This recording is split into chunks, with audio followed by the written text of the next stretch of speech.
Parenting day number 13. Here you go. A biblical perspective on critiquing children.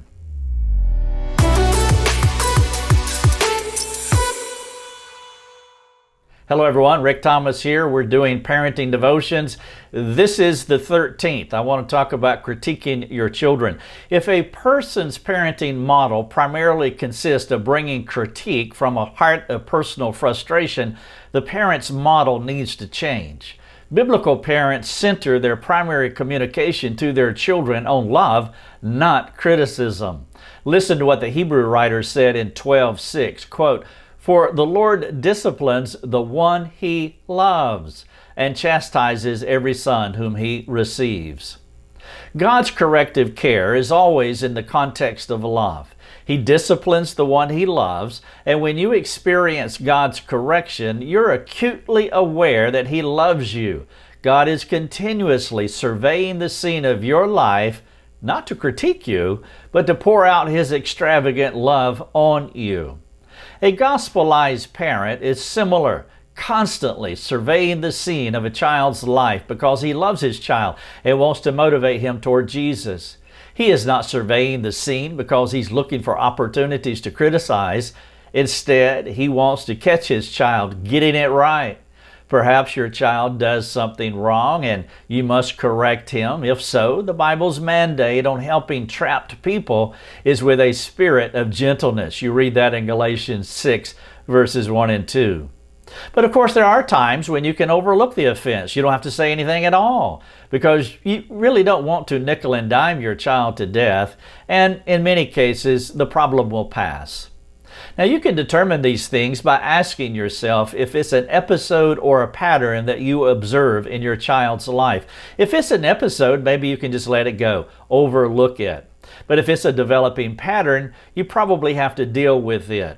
You never want to withhold correction when it is needed because there are times when corrective care is the only way to help your child change.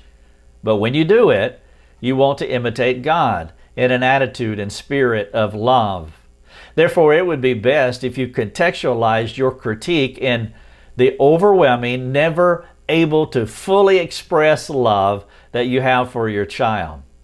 The way Lucia and I like to think about this is a 10-to-1 ratio. This is our way of doing it. It's a rule of thumb. It's not the Bible. But what it means is for every negative thing you say to your child, you have already identified, isolated, and encouraged him with 10 good things that you have observed in his life. Now again, this 10-to-1 ratio is a rule of thumb concept. It's not a legalistic mandate that you want to abide by, but it conveys the idea that love for your child is more significant than your disappointment. If you do not put money in the bank of your child's heart, you will bankrupt him. And then you may even tempt him to all kinds of sins like deceit as he hides his actions because he knows Captain Critique is just around the corner with a quick to speak and slow to listen mindset. One of the most valuable parenting tips that have served us in spending time during our day sneaking around our house is how we used to talk about it, trying to catch our children doing good. And though it's easy to catch them doing wrong, it takes more intentionality to love them enough to find evidence of God's grace in their lives. We know that if God was behind it, well, then our children, if our children do anything well, is what I mean, then we know that God is behind it. There is no goodness in any of us without His grace. And so as we find evidence of God's grace in their lives, we want to identify and we want to isolate it. This is day number 13 of our parenting devotional, a biblical perspective on critiquing children. Let me lay out 5 steps that will biblically position you to correct your children well. Step number 1, catch your child doing something good. Step number 2, isolate that attitude, that word, that action.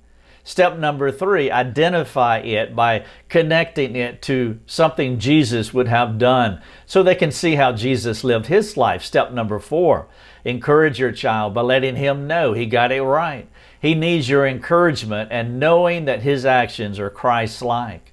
And then step number 5, perchance you have to critique your child. Your love, already demonstrated, will swallow up the disappointment because your constant, overwhelming love that He knows you have for Him. Thanks so much for watching the video.